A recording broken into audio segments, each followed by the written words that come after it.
தமிழகத்தில் ஒரு மூத்த பத்திரிகை ஒரு தலைப்புச் செய்தி போட்டிருந்தார்கள். ஹிந்துத்துவா எதிர்ப்பு கொள்கைக்கு அண்ணாமலை மாறுகின்றாரா, ஃபெட்னா விழாவுக்கு செல்லுகின்றாரா என்று. ஆயுர்வேதம் ஒரு பொக்கிஷம், நம் ஆயுள் நீட்டக்கும் அற்புதம். டாக்டர் ஸ்ரீவர்மாஸ். பெரியோர்களே, தாய்மார்களே, இந்த அற்புதமான அரங்கில் கிட்டத்தட்ட ஆயிரக்கணக்கான நம்முடைய தமிழ் சொந்தங்கள் எல்லோரும் உங்களுடைய நேரத்தை கொடுத்து வருடந்தோறும் 3 நாட்கள் அமெரிக்காவில் ஏதோ ஒரு பகுதியில் உங்களுடைய குடும்பத்தோடு குழந்தைகளோடு வந்து நம்முடைய தாய்மொழி தமிழ்மொழி வளர்வதற்கு மிக முக்கிய ஒரு காரணக்கர்த்தர்களாக இந்த அமெரிக்கா மாகாணத்தில் நீங்கள் இருந்து, அதே நேரத்தில் அடுத்த தலைமுறை, 2ஆம் தலைமுறை, 3ஆம் தலைமுறை இந்த மண்ணில் அவர்களுக்கெல்லாம் நம்முடைய தாய்மொழியை பெரிய அளவில் அறிமுகப்படுத்தி அதை பேணி காத்து பாதுகாத்து இன்னும் எடுத்து சென்று கொண்டிருக்கின்றீர்கள். அதற்காக உங்களை எல்லாம் இந்த நேரத்தில் பாராட்டி வாழ்த்தி, இன்னும் வருகின்ற காலத்தில் இந்த ஃபெட்னா அமைப்பு ஒரு மாகாணத்திலும் கூட இன்னும் சிறப்பாக, இன்னும் ஆழமாக, இன்னும் பலமாக இந்த நிகழ்வுகளை நடத்த வேண்டும் என்று எல்லாம் வல்ல இறைவனை இந்த நேரத்தில் வேண்டிக் கொள்கின்றேன். அருமை சொந்தங்களே, நானும் நேரடியாக விமானத்திலிருந்து இறங்கி இங்கே வந்திருக்கின்றேன். ஆனால் நிச்சயமாக பேசுகின்ற கருத்தை சில நேரத்தில் மறந்து விடுவதற்கு வாய்ப்பு இருக்கிறது என்கின்ற காரணத்தினால இந்த நிகழ்வில் குறிப்பெடுத்து வந்திருக்கின்றேன். இந்த காரணத்திற்கும் கூட முக்கியமான சில கருத்துக்களை உங்களிடம் பகிர வேண்டும், அதை நிச்சயமாக நாம் மறக்கக்கூடாது என்கின்ற ஒரு காரணத்தினால முன்னிருக்கையில் மூத்தவர்கள் அமர்ந்திருக்கின்றார்கள். VIT பல்கலைக்கழகத்தினுடைய வேந்தர் ஐயா விஸ்வநாதன் அவர்கள், அதே போல் VIT குழுமத்தினுடைய தலைவர்கள் இங்கே வந்திருக்கின்றார்கள். அதே போல் முன்னிருக்கையில் இருக்கக்கூடிய அந்த நிகழ்விற்கு பொருளுதவி, நிதியுதவி அளித்து சிறப்பாக நடப்பதற்கு காரணமாக இருக்கக்கூடியவர்கள் வந்திருக்கின்றார்கள். முன்னாள் அமைச்சர் அண்ணன் KC வீரமணி அவர்கள் இங்கே வந்திருக்கின்றார்கள். அதே போல் எல்லா அந்த அமைப்பினுடைய முக்கிய காரணக்கர்த்தர்கள் அருமை அண்ணன் விஜய் மணிவேல் அவர்கள் இந்த ஃபெட்னா அமைப்பினுடைய தலைவராக இருந்து தமிழ் குடும்பத்தை மிக சிறப்பாக 2 ஆண்டுகளாக வழிநடத்தி கொண்டிருக்கின்றார்கள். அவருடைய பெயரை சொல்வதன் மூலமாக எல்லோருக்கும் என்னுடைய நன்றிகளை இந்த நேரத்தில் தெரிவித்துக் கொள்கின்றேன். இப்பொழுது துணைத் தலைவராக, அடுத்த தலைவராக வரக்கூடிய அருமை சகோதரர் எழிலன் ராமராஜன் அவர்களுக்கும் என்னுடைய வாழ்த்துக்களை தெரிவித்துக் கொள்கின்றேன். அருமை சொந்தங்களே, உண்மையை பேச வேண்டுமென்றால் இது ஒரு சாதாரணமாக ஒரு ஆண்டும் கூட எல்லோரும் கலந்து பேசிவிட்டு புகைப்படம் எடுத்துவிட்டு அறிமுகப்படுத்திவிட்டு பிரிந்து செல்லக்கூடிய ஒரு நிகழ்வு அல்ல. காலமாக ஆண்டுதோறும் நடக்கக்கூடிய நிகழ்வாக இருந்தாலும் கூட நம்முடைய தமிழ் மொழி ஆழமாக வேரூன்றி நம்முடைய தாயகத்தை தாண்டி அமெரிக்காவில் மிக பலமாக இருப்பதற்கு காரணமான ஒரு அமைப்பு இந்த ஃபெட்னா அமைப்பு. இங்கே இருப்பவர்கள் நீங்கள் சாதாரண மனிதர்கள் கிடையாது. கடுமையாக பணி செய்பவர்கள், உழைப்பவர்கள், பெரிய பெரிய நிறுவனத்தில் பொறுப்பில் இருப்பவர்கள், தொழில் முனைவோர்கள். இருந்தும் நம்முடைய தாய்மொழி தமிழ்மொழிக்காக பெரும் நேரத்தை செலவிட்டு உங்கள் குழந்தைகளுக்கு அதை சொல்லிக் கொடுத்து கஷ்டப்பட்டு இந்த தமிழ்மொழி இங்கே வளர்வதற்கு காரணமாக இருக்கக்கூடியவர்கள் நீங்கள். எத்தனையோ மனிதர்களை அமெரிக்காவில் பார்க்கும் பொழுது வியர்ந்து பார்ப்பேன். மருத்துவர்களாக இருப்பார்கள், ஆனால் வீட்டிலே தூய தமிழில் பேசுவாங்க, குழந்தைகளுக்கு சொல்லிக் கொடுப்பாங்க, தமிழ் பாடத்தில் போடுவாங்க. இங்கே இருக்கக்கூடிய பள்ளிக்கூடத்தில் இல்லை என்றாலும் கூட அதற்காக முக்கியத்துவம் கொடுப்பார்கள். அதை தாண்டி அடிக்கடி நம்முடைய தமிழ்நாட்டில் பார்க்கும் பொழுது ஒரு பரதநாட்டியனுடைய அரங்கேற்ற விழாவிற்கு வந்து அழைப்புதல் கொடுப்பீங்க. இங்கே அந்த குழந்தை கற்றுக்குவாங்க. அதை நம்முடைய தாய் திரு தமிழ்நாட்டில் அதற்கான அரங்கேற்றம் நடக்கும். அதை பார்க்கும் பொழுதெல்லாம் வியந்து போவேன், எந்தளவுக்கு நம்முடைய தாய்மொழிக்கு முக்கியத்துவம் கொடுத்து இங்கே 250 ஆண்டுகள் கடந்து நாளை 250 ஆண்டாக ஒரு அற்புதமான ஒரு நாட்டில், இந்த நாட்டில் குடியேறி இந்த நாட்டினுடைய வளர்ச்சிக்கு பாடுபட்டு அதே நேரத்தில் நம்முடைய தாய்மொழி தமிழ்மொழியை மறக்காமல் அடுத்தடுத்த கட்டத்திற்கு எடுத்து சென்றிருக்கக்கூடிய உங்களை பாராட்டுவதற்காகத்தான் இந்த நிகழ்வு நடக்கிறது என்று முழுமையாக நான் நம்புகின்றேன். அது மட்டுமில்லை அருமை சொந்தங்களே, இந்த ஃபெட்னா அமைப்பு இந்த ஆண்டு நியூஜெர்சி தமிழ் பேரவையோடு இணைந்து இந்த விழா நடந்து கொண்டிருக்கிறது. நான் இந்த விழாவுக்கு வருகின்றேன் என்று முடிவு செய்து அறிவித்த பிறகு தமிழகத்தில் ஒரு மூத்த பத்திரிகை ஒரு தலைப்புச் செய்தி போட்டிருந்தார்கள். ஹிந்துத்துவா எதிர்ப்பு கொள்கைக்கு அண்ணாமலை மாறுகின்றாரா, ஃபெட்னா விழாவுக்கு செல்லுகின்றாரா என்று. அதே நேரத்தில் ஃபெட்னாவில் இருக்கக்கூடிய சில நண்பர்களும் கூட அண்ணாமலை வர வேண்டுமா என்று கேட்டார்கள். அப்பொழுது எனக்கு கம்பராமாயணத்தில் கம்பன் அவர்கள் யுத்த காண்டத்தில் ஒரு கடவுள் வாழ்த்து எழுதியிருப்பார். கம்பனுடைய தனிச்சிறப்பு கம்பராமாயணத்தில் ஒரு காண்டத்திற்கும் கூட தனித்தனியாக ஒரு கடவுள் வாழ்த்து இருக்கும். அந்த யுத்த காண்டத்திற்கான கடவுள் வாழ்த்து எழுதியிருப்பாங்க. ஒன்றே யாயின் ஒன்றே யாம், பலவே யாயின் பலவே யாம், அன்றே யாயின் அன்றே யாம். அதனுடைய அர்த்தம் என்னன்னாங்க, கடவுள் இருக்கிறான்னு நீங்கள் நம்பினீங்கன்னா கடவுள் இருக்கிறார், கடவுள் இல்லை என்று நீங்கள் நம்பினீங்கன்னா கடவுள் இல்லை. ஒரே ஒரு கடவுள் இருக்கிறான்னு நம்பினீங்கன்னா ஒரே ஒரு கடவுள் இருக்கிறாங்க. பல கடவுள் இருக்கின்றார்கள் என்று நம்பினீங்கன்னா பல கடவுள் இருக்கிறாங்க. கடவுள் இருக்கிறாரான்னு தெரியாது, பொறுத்திருந்து பார்ப்போம் என்று சொன்னால் அதற்கும் கம்பன் உங்களுக்கு வாய்ப்பு கொடுக்குறாங்க. இன்னைக்கு நான் கடவுளை நம்புகிறேன், நாளைக்கு நம்புவேன்னு தெரியாதனாலும் கம்பன் அந்த வாய்ப்பு கொடுக்குறாங்க. என்னை பொறுத்தவரை ஃபெட்னா அமைப்பு எப்பொழுதும் அதே போல் இருந்திருக்கிறது. வருகின்ற காலத்திலும் கூட எல்லா சித்தாந்தத்தையும் தாண்டி அனைவரையும் தமிழால் இணைக்கக்கூடிய ஒரு அமைப்பாக தொடர்ந்து இருக்க வேண்டும். அது சாதி மதத்தை எல்லாம் தாண்டி கருத்தியல் அடிப்படையிலே நம்மில் முரண்பாடு இருந்தாலும் கூட அப்படிப்பட்ட ஒரு அமைப்பாக ஃபெட்னா இருக்க வேண்டும் என்று எப்பொழுதும் விரும்புகின்றேன். அப்படித்தான் இருக்கிறது. வருகின்ற காலத்தில் அப்படி இருக்க வேண்டும் என்று இந்த நேரத்தில் சொல்ல விளைகின்றேன். கம்பராமாயணத்தில் கம்பன் சொல்லியிருக்கின்றான், கம்பன் எழுதியிருக்கின்றான். உங்களுக்கு கடவுள் மீது நம்பிக்கை இல்லை என்றாலும் கூட கம்பராமாயணத்தில் யுத்த காண்டத்தில் கடவுள் வாழ்த்தில் அதை சொல்கிறார். அதே போல் அருமை சொந்தங்களே, இங்கு இருக்கக்கூடிய தமிழர்கள் நீங்கள் சாதாரண மனிதர்கள் அல்ல. தென்னாப்பிரிக்கா சென்றிருக்கின்றேன், அங்கே இருக்கக்கூடிய தமிழர்களை சந்தித்து உரையாடி இருக்கின்றேன். அங்கே தென்னாப்பிரிக்காவில் நம்முடைய தலைவர்கள் சொல்லுவார்கள், அண்ணா ஹிந்துன்னு ஒரு காலம் இருக்குது, தமிழ்னு ஒரு காலம் இருக்குது. இங்கே சென்சஸ் நடக்கும் பொழுது தமிழ்நாட்டை சார்ந்த நிறைய தமிழர்கள் ஹிந்து என்கின்ற காலத்தை டிக்கடிக்கிறதுக்கு பதிலாக தமிழர் என்கின்ற காலத்தை டிக்கடிக்கிறாங்க, நீங்கள் கொஞ்சம் சொல்லுங்கள், அவர்களை சொல்லி ஹிந்து என்கின்ற காலத்தில் டிக்கடிக்க சொல்லுங்கன்னு சொல்லுவாங்க.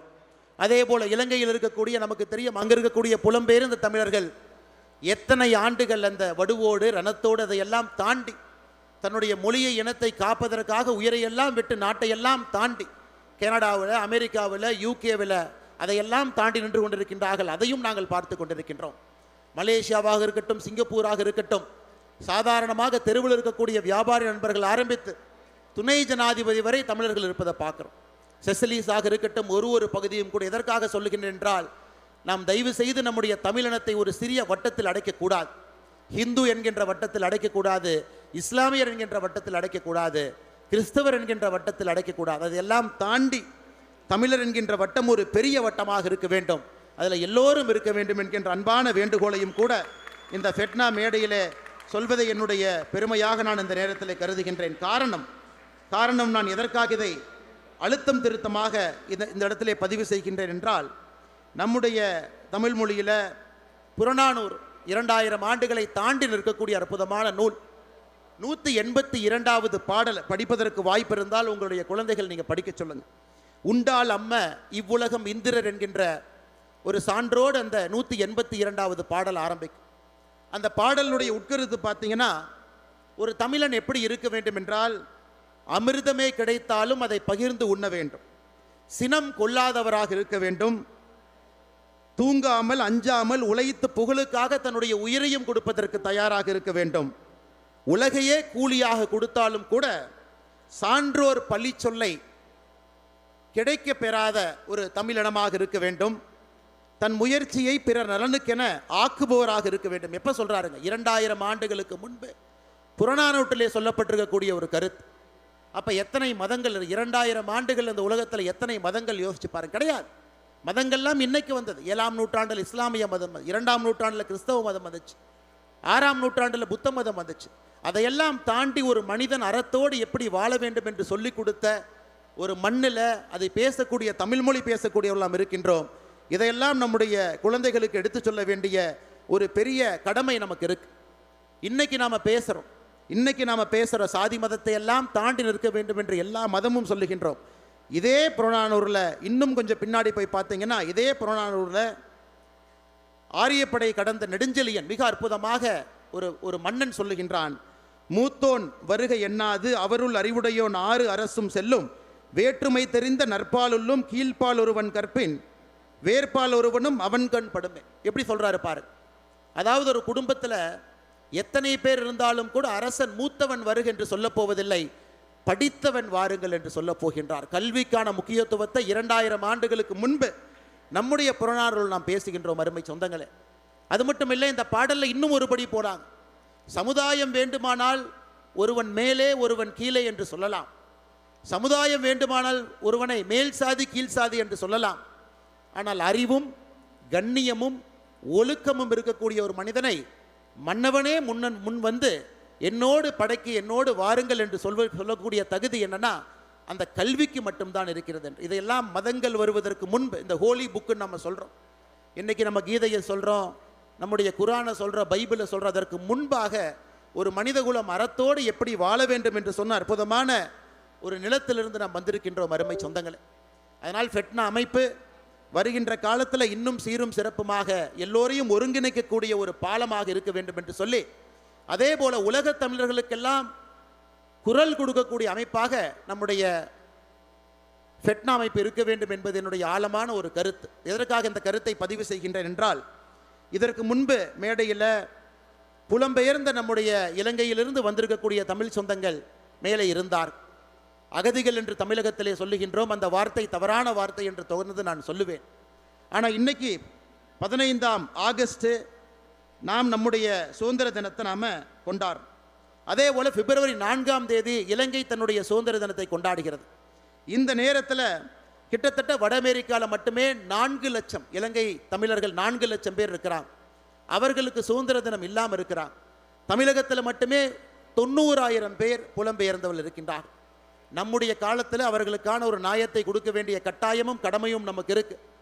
இதற்கு முன்பு நான் சார்ந்திருக்கக்கூடிய அரசியல் இயக்கத்தில் எத்தனையோ விஷயங்களை செய்ய வேண்டும் என்று தொடர்ந்து அவர்களுக்காக போராடினோம். அந்த போராட்டத்தை தொடர்வோம். அதையும் கூட இந்த ஃபெட்னா மேடையிலே சொல்வது என்னுடைய கடமையாக இந்த நேரத்தில் நான் கருதுகின்ற அருமை சொந்தங்களே. அது இன்னும் வேகமாக இன்னும் உக்கரமாக வருகின்ற காலத்தை ஃபெட்னா அமைப்பு ஒரு தனிப்பெரும் இயக்கமாக அதை எடுக்க வேண்டும் என்றும் கூட இந்த நேரத்தில் இந்த மேடையில் இருந்து உங்களுக்கு சொல்வது என்னுடைய கடமையாக நான் கருதுகின்றேன்.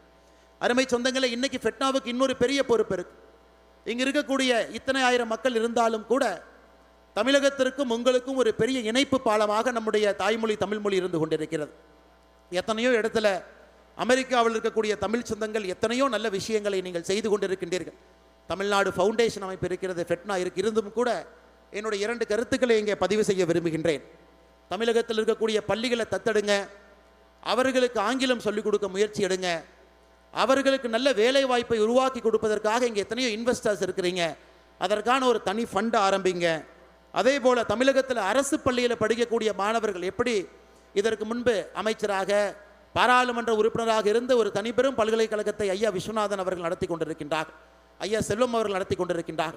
ஆனால் எத்தனையோ அரசு பள்ளியில் படிக்கக்கூடிய மாணவர்களை குளோபல் யூனிவர்சிட்டி, ஹார்வர்டு, ஸ்டான்ஃபோர்ட் இது போன்ற பள்ளிக்கூடத்திற்கு வருவதற்கு அவர்களுக்கு அந்த வாய்ப்பை இங்கிருந்து ஏற்படுத்தி கொடுங்க. ஒரு எஸ்ஏ எப்படி எழுதுறது, ஸ்டேட்மெண்ட் ஆஃப் பர்பஸ் எப்படி எழுதுறது, எப்படி அப்ளை பண்ணுறது, அதற்கு தனியாக நீங்கள் முயற்சி எடுக்க வேண்டும்.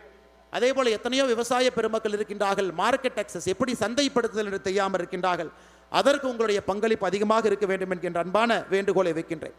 முதல் தலைமுறை பட்டதாரிகள் இருக்கிறாங்க, அவர்கள் அமெரிக்காவில் வேலை வாய்ப்புக்கு வர வேண்டும் என்று நினைக்கின்றார்கள், அவர்களுக்கும் நீங்கள் அந்த வாய்ப்பை உருவாக்கி கொடுக்க வேண்டும் என்று இந்த நேரத்தில் அன்போடு நான் கேட்டுக்கொள்கின்றேன். ஃபெட்னா அமைப்பு எத்தனையோ நல்ல காரியங்கள் நீங்கள் செய்தாலும் கூட தமிழ்நாடு உங்களிடம் இன்னும் அதிகமாக எதிர்பார்க்கிறது. காரணம், நீங்கள் அந்த காலத்தில் எப்படி இன்னைக்கு இந்த ஆண்டு நீங்கள் கடாரம் கொண்டான் 1000வது ஆண்டை கொண்டாடுறீங்க, எப்படி ராஜேந்திர சோழன் 1000 ஆண்டுகளுக்கு முன்பு கடலையெல்லாம் தாண்டி எங்கு வேண்டுமானாலும் தன்னுடைய கப்பற்படை எடுத்து செல்ல முடியும், எங்கு வேண்டுமானாலும் தமிழர்கள் ஆதிக்க செலுத்த முடியும் என்று 1000 ஆண்டுகளுக்கு முன்பு காட்டியதை இந்த ஆண்டு 39வது ஆண்டில் அதை ஒரு மிக முக்கிய ஒரு அங்கமாக நீங்கள் பேசுகின்றீர்கள். நீங்கள்லாம் கடல் தாண்டி வந்தவர்கள், எதற்கும் பயப்படாதவர்கள், ஒரு புதிய வாழ்க்கையை தேடி ஒரு அற்புதமான நாட்டிற்கு வந்து ஒரு புதிய வாழ்க்கையை படைத்திருப்பவர்கள், எதற்கும் அஞ்சாதவர்கள். மகாகவி சொன்னது போல எங்கே அறிவு இருந்தாலும் கூட இதை தேடி செல்ல வேண்டும் என்று வந்தவர்கள். உங்களுக்கு ஒரு பெரிய பொறுப்பு இருக்கு. உங்களுக்கு பின்னால் வரக்கூடிய சமுதாயத்திற்கு அந்த வாய்ப்பை நீங்கள் அன்போடு ஏற்படுத்தி கொடுக்க வேண்டும். இந்தியாவில் எத்தனையோ வசதி வாய்ப்புகள் இருந்தாலும் கூட சில நாடுகளில் இன்னும் வாய்ப்புகள் அதிகமாக இருக்கும் பொழுது அங்கே வர வேண்டும்.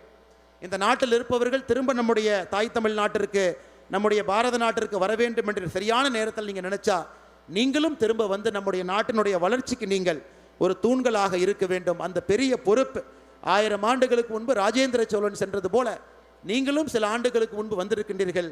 திரும்பி வருவதற்கு சாத்தியக்கூறு இருந்தால் நீங்கள் திரும்ப வர வேண்டும், அல்லது வர வேண்டும் என்று அடுத்த தலைமுறை நினைத்தால் அவர்களோடு நீங்கள் இருக்க வேண்டும் என்று சொல்லி எத்தனையோ இரண்டாம் தலைமுறை குழந்தைகள் இங்கே பிறந்திருக்கின்றார்கள். நீங்கள் இன்று வெற்றியாளர்களாக இருக்கின்றீர்கள், வாழ்க்கையிலே சாதித்திருக்கின்றீர்கள். உள்ளூரில், கிராமத்தில், நகரத்தில், அமெரிக்காவில் சென்று சாதித்து விட்டான் என்கின்ற பெரிய பெயரை பெற்றிருக்கின்றீர்கள். ஆனால் இரண்டாம் தலைமுறை குழந்தைகள் நம்முடைய தாய்மொழி தமிழ்மொழி என்பது ஏதோ பண்டிகைக்காக பேசப்படுகின்ற ஒரு மொழியாக மாறிவிடக்கூடாது.